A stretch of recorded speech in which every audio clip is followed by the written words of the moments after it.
Flint West reporting from the global liquidity war zone. The dollar has left the building, offshore money, and the shadow clone war. You want to know where the real dollar went?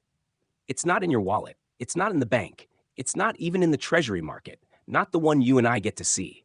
The real dollar, the one that used to price the world, settle debts, and anchor civilizations, has left the building.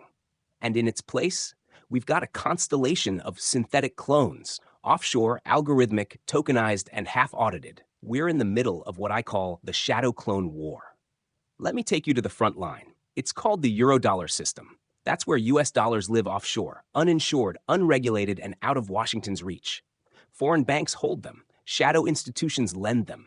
Derivatives layer them. These are dollars in name only. Dollar credits, not dollar deposits. No FDIC, no Fed window, no red phone to the Treasury. But they act like money. They move markets, and they outnumber the real thing. How many? Somewhere between $10 to $14 trillion, a ghost army of greenbacks drifting through global finance, operating on trust, liquidity, and sheer inertia. And now, they've gone digital. Enter Tether, USDT, the offshore avatar of the American dollar, issued out of the shadows, backed maybe by short-term US treasuries, circulating in wallets, exchanges, and DeFi protocols across every jurisdiction known and unknown.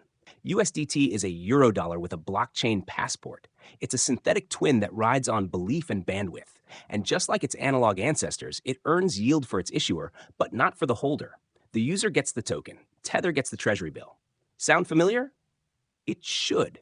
That's the same carry trade con legalized by the Genius Act. Only this time, it's offshore, untethered, and invisible to domestic law.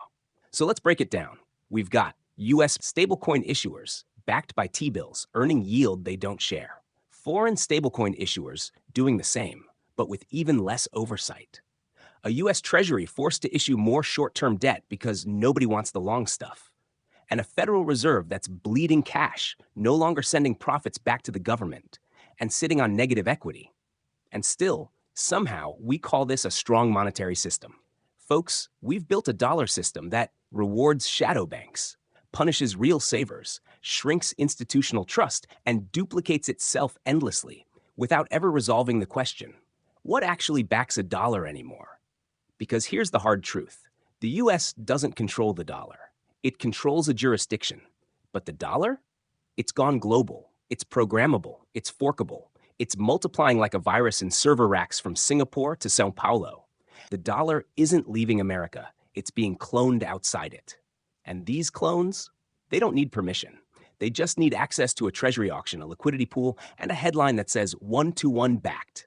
And suddenly, you've got offshore monetary policy. Without a central bank, without accountability, without a soul.